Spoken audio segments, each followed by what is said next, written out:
நாங்க எவ்வளவு நீதியின் மேல நம்பிக்கை உள்ளவங்களா இருந்தா அவர் நீதித்துறையில் இருக்கும் பொழுது அவர் கொடுத்த தீர்ப்பு அது. இப்ப நீங்க இந்த தீர்ப்பை குறை சொல்வதனால என்ன ஆகும் அப்படின்னா அவருக்கு இருக்கக்கூடிய அத்தாரிட்டி அண்டர்மைன் பண்றீங்க. அத்தாரிட்டி அண்டர்மைன் பண்றாரு அமித்ஷா. அமித்ஷா ஒரு குற்றவாளி. இதுல அவர் கண்டெம்ட் ஆஃப் கோர்ட், கண்டிப்பான கண்டெம்ட் ஆஃப் கோர்ட். அவருக்கு எவ்வளவு ஆணவம் பாருங்க. நீதித்துறைய அசால்ட்டா இதெல்லாம் தேவையே இல்லை. அவங்களுக்கு பழகி போச்சு. தேர்தல் பிரச்சாரத்தில் எதையாவது ஒன்று கிளப்பி பழகி போனதுனால இவரால் தான் நக்சலைட் வளர்ந்தது அப்படின்னு ஒரு துணை ஜனாதிபதி தேர்தல். அதாவது எந்த அளவுக்கு 100% நீங்க தான் ஜெயிக்க போற துணை ஜனாதிபதி. உறுதி. அந்த துணை ஜனாதிபதி தேர்தலில் ஒருத்தர் இழிவுபடுத்தணும்னு நினைக்கிறாங்களே பொதுமக்கள், சாமானியர்கள் இவர் எவ்வளவு வன்மம் பிடித்தவர்கள் அப்படிங்கிறத பார்க்கிறாங்க. 30 நாட்களுக்கு தண்டனை அனுபவிக்கக்கூடியவர்களை பதவி விட்டு நீக்கிற அதிகாரத்தை இப்படிலாம் கொண்டு போனா உங்களை தானே காரி துப்பாங்க. நாங்க பார்க்காத அசிங்கமா துப்பா துடைச்சிருவோம். நாங்களே பண்ணுவோம் யார் யோ அப்படிதான் ராமர் சந்தேகப்பட்டதுனால தானே அவங்க தீக்குண்டம் இதுல இறங்கினாங்க, தீக்குளிச்சு விடாங்க. அப்படி அது மாதிரி தீக்குளிச்சு தன்னுடைய பத்திரிகை ப்ரூவ் பண்ண சொல்லு எலெக்ஷன் கமிஷன். அப்படி நீங்க சந்தேகப்படுவீங்க, நான் சந்தேகத்தை கட்ட அப்பாற்பட்டவன் நடந்துக்கணுமா? தேர்தல் ஆணையம், நீதித்துறையை இழிவுபடுத்தி சுதர்ஷன் ரெட்டியை இழிவுபடுத்துவதாக நினைத்து நீதித்துறையை இழிவுபடுத்துவது, இப்படி எல்லாம் கண்டினியூஸா இவங்க செய்யறது கிளியர் பேட்டர்ன் ஆஃப் ஆட்டோகிரசி. சர்வாதிகாரத்தை நோக்கி இந்த மக்களை நகர்த்துகிறாங்க.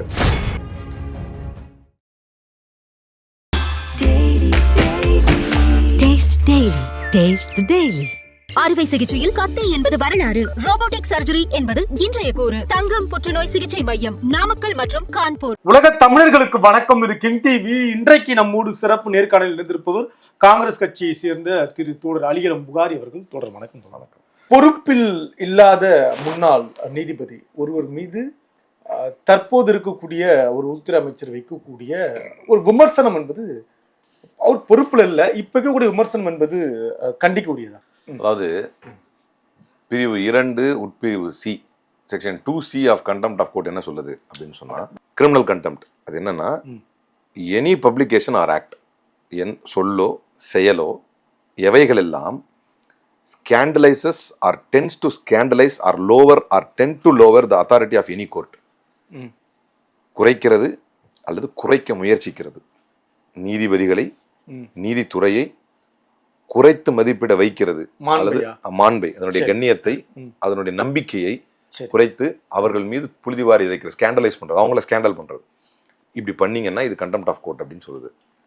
நீதித்துறையில ஒரு நீதிபதி ஏன்னா இதெல்லாம் என்ன ஆகும்னா அவங்களுடைய டிக்னிட்டி மெஜஸ்டியை அட்டாக் பண்ற மாதிரி ஆகும்.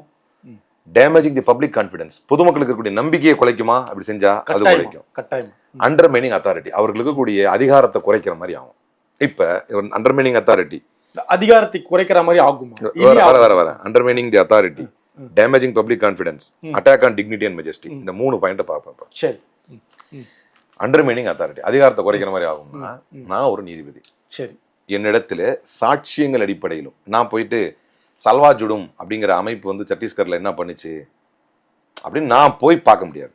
நான் இதை ஒரு ரொம்ப சிம்பிளா சொல்றேன். நக்சலைட்டுக்கு அகெயின்ஸ்டா பொதுமக்களுக்கு ஆயுதத்தை கொடுத்து போலீஸ் ஆக்டின் படி தராமல், ஸ்பெஷலா எனாக்ட் பண்ணாம பொதுமக்களுக்கு ஆயுதத்தை கொடுத்து அவர்களை அங்கீகரித்து, காங்கிரஸும் சேர்த்து தான் சொல்றேன், அந்த காலத்திலிருந்து காங்கிரஸ் ஆட்சி, சரியா? அப்ப பொதுமக்களுக்கு ஆயுதத்தை கொடுத்து செய்யறாங்க. அது வழக்காக நீதிமன்றத்தில் வருது. 2 நீதிபதிகள் கொண்ட அமர்வுல இவரும் ஒரு நீதிபதி, சுதர்ஷன் ரெட்டியும் ஒரு நீதிபதி. அப்ப என்ன செய்யறாங்க அப்படின்னா, இது தவறான முன்னுதாரணத்தை உண்டாக்கும். இப்படி செய்யறதுனால பொதுமக்களுக்கு ஆயுதத்தை கொடுத்து இப்படி செய்யக்கூடாது. இத ஒன் ஆக்ட் ஆஃப் டெரரை இது பண்றதுக்காக ஃபேஸ் பண்றதுக்கு இன்னொரு ஆக்ட் ஆஃப் டெரரை ஊக்குவிச்ச மாதிரி ஆயிடும், பொதுமக்கள்கிட்ட ஆயுதம் கொடுத்து பண்றது. ஸோ இப்படி பண்ணக்கூடாது என்று சல்வா ஜுடும் அமைப்பை தடை செய்கிறார் சுதர்ஷன் ரெட்டி. அந்த அமைப்புக்கு அப்போது தலைவராக இருந்தவர் யார் அப்படின்னா மகேந்திர கர்மா தான் சல்வா ஜுடும் ஆரம்பிச்சவர். மகேந்திர கர்மா யாருன்னா, சல்வா ஜுடும் தடை செய்யப்பட்டவுடன் இங்க முடிச்சிட்டாரு சல்வா ஜுடும். ஏன்னா நீங்க இப்போ நீங்க போட்டோஸ் வீடியோஸ் சல்வா ஜுடும் பாத்தீங்கன்னா, ஒரு சட்டை, சாதாரண சட்டை, லுங்கி கட்டிட்டு கையில துப்பாக்கி வச்சிருப்பான். ஏன்னா எல்லாத்துக்கும் நம்ம ஒரு முறைன்னு வச்சிருந்துருக்கோம், ஒரு ராணுவம், ஒரு போலீஸ் அப்படின்னு. நீங்க நக்சலைட்டை கவுண்டர் பண்றதுக்கு இப்படி பண்ணணும் அப்படின்னு ஒரு முயற்சி எடுத்தாங்க. பொதுமக்களுக்கு ஆயுத பயிற்சி கொடுத்து அவர்களுக்கு சல்வா ஜுடும் அப்படின்னு ஒரு அமைப்பை உண்டாக்கி அதை அரசே அங்கீகரிச்சு நீங்க கவுண்டர் பண்ணுங்க அப்படின்னு ஒரு இது பண்ணாங்க. அதுல வந்து அந்த ஆயுதங்களை எல்லாம் எடுத்துக்கிட்டு இவங்க போயிட்டு இது மாதிரி ஆக்டிவிட்டி இருந்தால் அது வழக்காக நீதிமன்றத்தில் 2 நீதிபதிகள் கொண்ட அமர்வில் சுதர்ஷன் ரெட்டியும் அவர்களும் ஒரு நீதிபதி. அப்போ வந்து அவர் இதை பார்த்துட்டு என்ன சொல்றாரு, இப்படி நம்ம வந்து அலோவ் பண்ண முடியாது, இந்த சல்வாஜ் உடமை தடை பண்றேன் அப்படின்னு சொன்ன பிறகு மகேந்திர கர்மா என்ன பண்றாரு, காங்கிரஸை சேர்றாரு, காங்கிரஸுடைய தலைவராக ஆகிறாரு, பல பொறுப்புகளுக்கு வர்றாரு, பின்னாலே நக்சலைட்டுகளால் சுட்டுக் கொல்லப்படுகிறார். இப்ப சுதர்ஷன் ரெட்டியுடைய தீர்ப்பால நேரடி பாதிப்பு யாருக்கு அப்படி பார்த்தா? உயிர் விட்டவருக்கு தான், காங்கிரஸுக்கு தான் உயிர் விட்டவர் கண்டிப்பா, ஆஃப்கோர்ஸ் அந்த குடும்பத்துக்கு. ரெண்டாவது காங்கிரஸ். நாங்க எவ்வளவு நீதியின் மேல நம்பிக்கை உள்ளவங்களா இருந்தா அவர் நீதித்துறையில் இருக்கும் பொழுது அவர் கொடுத்த தீர்ப்பு அது. இப்ப நீங்க இந்த தீர்ப்பை குறை சொல்வதனால என்ன ஆகும் அப்படின்னா, அவருக்கு இருக்கக்கூடிய அத்தாரிட்டி அண்டர்மைன் பண்றீங்க. அவர் சாட்சியங்கள் அடிப்படையில் தீர்ப்பு தராரு. இஃப் யூ ஆர் அக்ரீவ்டு, நீங்க அதுக்குள்ள ஹையர் ஃபோரத்துக்கு போகணும். உங்களுக்கு அந்த தீர்ப்புல உங்களுக்கு பிரச்சனை இருந்ததுன்னு சொன்னா அந்த தீர்ப்புக்கு மேல அதை எப்படி போனா, ரிவிஷன் போலாமா, அப்பீல் போலாமா, நீங்க அப்படிதான் போகணும். அதிக ஜட்ஜஸ் கொண்ட பெஞ்சுக்கு போலாமா அப்படின்னு நீங்க போகணும். அத்தாரிட்டி அண்டர்மைன் பண்றாரு அமித்ஷா. அமித்ஷா ஒரு குற்றவாளி இதுல. அவர் கண்டெம்ட் ஆஃப் கோர்ட், அது கண்டிப்பான கண்டெம்ட் ஆஃப் கோர்ட் அது. அதே மாதிரி டேமேஜிங் பப்ளிக் கான்ஃபிடன்ஸ். ஒரு நீதிபதி வந்து நல்ல விஷயமா தான், அவர் தீர்ப்பு கரெக்டா இருக்கு, நீதித்துறையில ஒரு நம்பிக்கை இருக்கு பப்ளிக்கு. அவர் என்ன சொல்றாரு, இந்த தீர்ப்பினால் நக்சல் வளர்ந்தது, நக்சல் வளருவதற்கு காரணமாக இருந்தார், இவர் இந்த தீர்ப்பை தராவிட்டால் 2002 நக்சல் ஒளிந்திருக்கும் அப்படிங்கிறார். எப்படி பாருங்க, ஒரு சாதாரண துணை சும்மா இருந்தாலும் உங்களால் தான் ஜெயிப்பான் நியாயமா பார்த்தா. அதுக்கு அவனுக்கு எவ்வளவு ஆணவம் பாருங்க. ஒரு நீதித்துறையை அசால்ட்டா, இதெல்லாம் தேவையே இல்லை, அவங்களுக்கு பழகி போச்சு. தேர்தல் பிரச்சாரத்தில் எதையாவது ஒன்று கிளப்பி விட்டு பழகி போனதுனால, இது ஒரு தேர்தல் எப்படி இருந்தாலும் நீங்க ஜெயிக்க போற தேர்தல் அப்படி பார்த்தா உங்களுக்கு அசுர பலம் எனக்கு சரியா உங்க பலத்தை நீங்க ஜெயிக்க தான் போறீங்க. ஆனாலும் இருந்துட்டு போட்டுமே என்ன, இப்போ நீதிபதி தானே போ குறை சொல்லுவோம், நாங்க சொன்னா என்ன இருக்கு அப்படின்னு எவ்வளவு பெரிய ஆணவம் பாருங்க.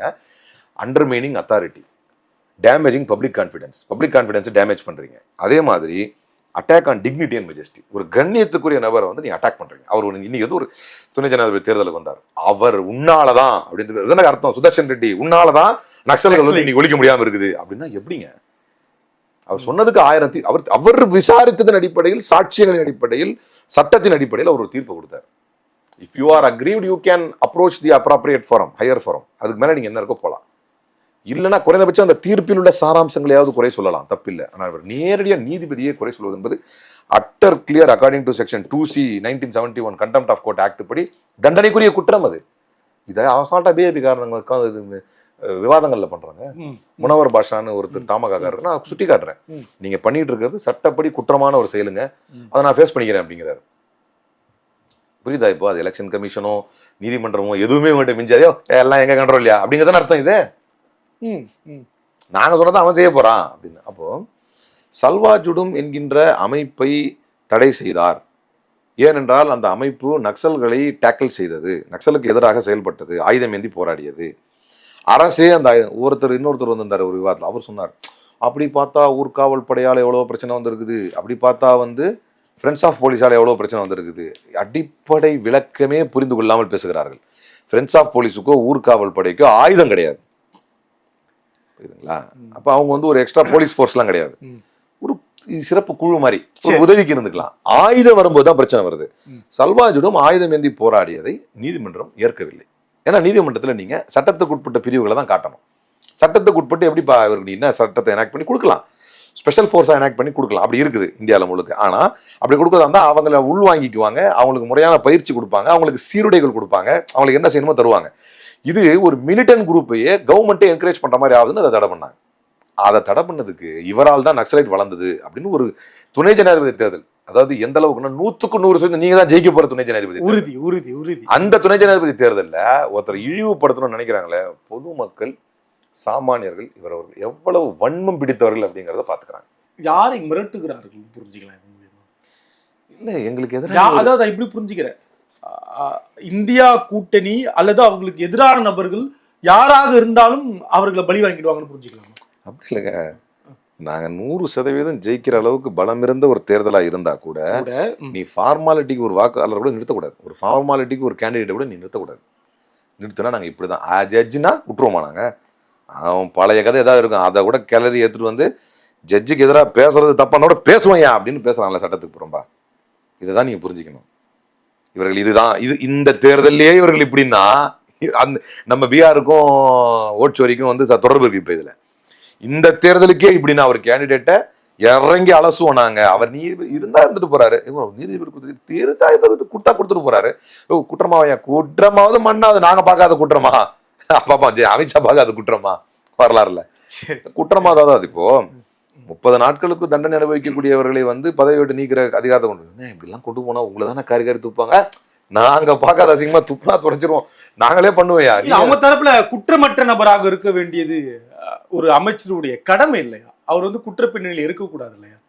சீசரின் மனைவி சந்தேகத்திற்கு அப்பாற்பட்டவளா இருக்கணும் இல்லையா? அதுவே நாங்க நேர்மையை தானே. சீசரின் மனைவி சந்தேகத்துக்கு அப்பாற்பட்டவன் எந்த புண்ணாக்கு சொன்னா? ஏன் அப்படி இருக்கணும்? உங்களுக்கு மூளை குளறி போய் என்ன சந்தேகப்பட்டீங்கன்னா அதுக்கு நான் எப்படிங்க பொறுப்பாக முடியும்? சீசரின் மனைவி சப்ஜெக்டே வர்றேன். சரி, நானே கூட ஒரு விவாதத்தில் இருக்கும்போது அப்படிதான் சொன்னார் ஒருத்தர். தமிழ் நம்ம மரபுலங்க, இந்து மரபுலங்க சீதையை சந்தேகப்படக்கூடாது அப்படின்னாரு. அப்படிதான் வந்து தேர்தல் ஆணையத்தை சந்தேகப்படக்கூடாதுன்னாரு. யோ, அப்படிதான் ராமர் சந்தேகப்பட்டதுனால தானே அவங்க தீக்குண்டம் இதுல இறங்கினாங்க, தீக்குளிச்சு விடாங்க. அப்படி அது மாதிரி தீக்குளிச்சு தன்னுடைய பத்திரிகை ப்ரூவ் பண்ண சொல்லு எலெக்ஷன் கமிஷன் அப்படின்னு. நீங்க சந்தேகப்படுவீங்க, நான் சந்தேகத்தை கட்ட அப்பாற்பட்டவன் நடந்துக்கணுமா? கேக்குறேன். இதுல இந்த விஷயத்த சொல்றேன். அதாவது நீங்க இந்த 30 நாள், ஏன்னா இதையே தேர்தல் ஆணையத்தை பொறுத்து பாத்தீங்கன்னா வேற மாதிரி மீனிங் ஆயிரும். நான் இங்க எதுக்கு சொல்றேன்னா,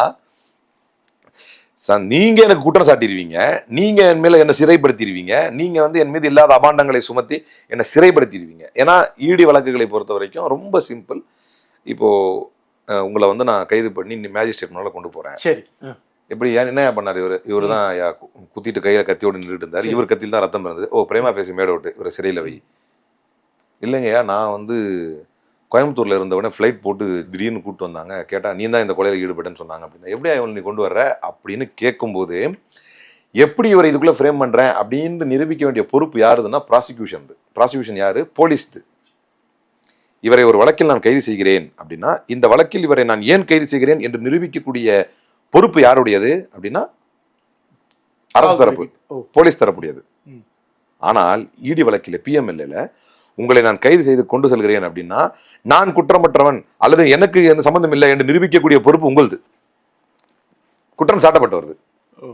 தூக்கிட்டு போய் வச்சு விட்டுருவான். சட்டமே உங்களை வந்து 1 வருஷத்துக்குள்ள வைக்கக்கூடிய அளவுக்கு இவங்க கிட்ட வசதியா இருக்குது. 1 மாசத்துக்கு மேல ஜெயில இருந்தா, ஊழல் வழக்கில் உள்ள ஜெயில இருந்தா உன் பதவி பறிச்சுக்கணும். எப்படி சட்டத்தை இப்படி வச்சு விட்ட, இந்த சட்டத்தை இப்படி வச்சு விட்ட, அப்ப இது யாருக்காக? உன்னை எப்படி கைது பண்ண போறது இல்லை. கடந்த அத்தனை கால வரலாற்றுல ஊழல் வழக்கில் பாஜக யாருமே கைது செய்யப்படலை. அவ்வளவு தூய்மை ஆயிட்டாங்க. வாஷிங் மிஷின் வச்சிருக்காங்க சார். அப்புறம் சுதர்சன் ரெட்டி யாரு? ஹிமந்தா பிஸ்வா சர்மா யாரு? Irrigation water irrigation Louis Berger scam அவர் மேல இல்லையா? நாரதா ஸ்டிங் ஸ்கேம் வந்து சுவேந்து அதிகாரி மேல இல்லையா? 1000 crores கோல் மைனிங் ஸ்கேம் வந்து ஜனார்தன் ரெட்டி மேல இல்லையா? இவங்கெல்லாம் யாருன்னா அஜித் பவார் மேல வழக்கு இல்லையா? இவங்கெல்லாம் பிஜேபியில் சேர்ந்தோடனே கிளியர் ஆயிட்டாங்க. அப்போ நீ ஆட்டோமேட்டிக்கா இந்த சட்டம் எதுக்கு போடுற அப்படின்னா, என் கூட சேர்ந்துரு, இல்லைன்னா 30 நாள் பதவி போயிடும் அப்படின்னு சொல்ல வர்றீங்க. அதனால இது வந்து உள்ளங்கை நெல்லிக்கனியாக எல்லாருக்கும் தெளிவா தெரியும். ஜனநாயகத்தை படுகொலை செய்யணும்னு ஒரு திட்டவட்டமான முடிவு பண்ணிட்டானுங்க. இவனுக்கு எந்த எல்லைக்கும் போவானுங்க. அதனாலதான் மக்கள் மன்றத்தில் இறங்குவோம். இப்போதான் தெரியும், எல்லாருக்குமே புரியும் ஏன் இனிமேல் ராகுல் காந்தி நீதிமன்றத்துக்கோ தேர்தல் ஆணையத்துக்கோ இந்த புகார்களை கொண்டு செல்லாமல் மக்கள் மன்றத்திலே மகாத்மா காந்தியின் பாணியிலே இறங்குகிறார். இங்க ரொம்ப தான் கவனிக்கணும். மகாத்மா காந்தியின் பாணியிலே எதை எடுத்தாலும் மக்கள் மன்றத்தில் அவர் இறங்குறதுக்கு காரணம், மக்கள் மனது வேறையா இருக்குது. அதிகாரத்தில் இருப்பவர்கள் சர்வாதிகாரத்தை நோக்கி செல்வதனால் அவர்களுடைய எண்ணம் வேறையா இருக்குது. லாஸ்ட் பட் நாட் லீஸ்ட் ஒன்று சொல்றேன். சர்வாதிகாரத்தில் இருப்பவர்களுக்கு ஒரு தனி சிறப்பு வந்துடும். அது என்னன்னா, தனி சிறப்பு, அதாவது அவன் நினைச்சுக்கிறது அவனுடைய தனி சிறப்பு. அதாவது அது வந்து ஒரு தனி இழிவு தான். அது எப்படின்னா, சர்வாதிகாரியை பொறுத்த வரைக்கும் மக்கள் பசி பட்டினியில பஞ்ச பிடாரியா சுத்திட்டு இருப்பான். சரி, ஆனா ஒரு சர்வாதிகாரியுடைய மனசு வந்து, அதாவது technically he personally he himself will believe, அவன் உறுதியா நம்புவான் மக்கள் ஏகபோகமா சுகமா வாழ்ந்துட்டு இருக்காங்கன்னு நினைப்பான். அதான் ஒரு சர்வாதிகாரி. ஏன் அப்படின்னா, குறைந்தபட்சம் அவனிடத்திலே தகவல் கொண்டு தருபவர்கள் வந்து கூட நெகட்டிவான கருத்தை அவன் சொல்ல மாட்டாங்க. சூப்பரா யா எப்படி இருக்காச்சு, ஐயோ சூப்பரா இருக்கு, இந்த மக்கள்லாம் அம்மா உங்க ஆட்சியில பயங்கரமா இருக்கிறாங்க அப்படின்னு சொல்லுவான். அதுதான் சர்வாதிகாரியுடைய தனி பேட்டர்ன். அந்த பேட்டர்ல இவனுக்கு வந்துட்டாங்க. எதனா இப்போ நரேந்திர மோடி போய் சொல்லணும் அப்படின்னா, வா வா வா வா, ஏன்னா பத்திரிகையாளர் சந்திக்க மாட்டாரு, பத்திரிகையாளர் கேள்விக்கு பதில் சொல்ல மாட்டாரு. மெயின் அதானே, அங்கதானே உங்களுக்கு தெரியும் என்ன உங்க அவலங்களை எங்க தோல் உரிப்பாங்க, அங்கதான் தோல் உரிப்பாங்க. கேள்விகளுக்கு அவர் பதில் சொல்ல மாட்டாரு. மக்கள் மன்றத்துக்கு வராம மன் கி பாத் பூட்டி வச்சுட்டு பேசுவார். எங்கேயாவது போனா கூட டைரக்டா அவங்கள ஒரே ஒரு அமெரிக்க வாஷிங்டன்ல ஒரு பொம்பளை கேட்டதுக்கு என்ன பண்ணாங்க, ஒரு முஸ்லீம் பொம்பளை கேட்டுச்சுன்னு சொல்லி அதை ஃபருக்கி அந்த நம்ம பேர் இங்க வந்தோடனே விமதா விஸ்வாசமா ஏடாகடமா பேச அப்படி இப்படின்னு. ஸோ இவர்கள் ரொம்ப தெளிவா ஒரு கிளியர் பேட்டர்ன் ஆஃப் ஆட்டோகிரசி, இது கிளியர் பேட்டர்ன். தேர்தல் ஆணையம், நீதித்துறையே இழிவுபடுத்தி சுதர்ஷன் ரெட்டியை இழிவுபடுத்துவதாக நினைத்து நீதித்துறையே இழிவுபடுத்துவது, இப்படியெல்லாம் வந்து கண்டினியூஸாக இவங்க செய்கிறது வந்து கிளியர் பேட்டர்ன் ஆஃப் ஆட்டோகிரசி. சர்வாதிகாரத்தை நோக்கி இந்த மக்களை நகர்த்துகிறார்கள். அந்த ஆங்கிலேய அடிமைத்துவத்தை எதிர்த்து எப்படி மகாத்மா காந்தி நடைபயணங்களை மேற்கொண்டு யாத்திராக்களை மேற்கொண்டு மக்கள் மத்தியிலே போனாரோ, அப்படியே இன்றைக்கு எங்களுடைய வாழும் மகாத்மா காந்தியாக இருக்கக்கூடிய ராகுல் காந்தி அவர்கள் இந்த யாத்திரையை செல்கிறார். இதில் கலந்து கொள்வது தன்னுடைய வரலாற்று கடமை என்று நம்முடைய முதல்வர் உணர்வதனால் அதில் கலந்து கொள்கிறார். நீங்களும் அதுல பங்கு பெறீங்க இல்லையா? வாழ்த்துக்கள். நன்றி.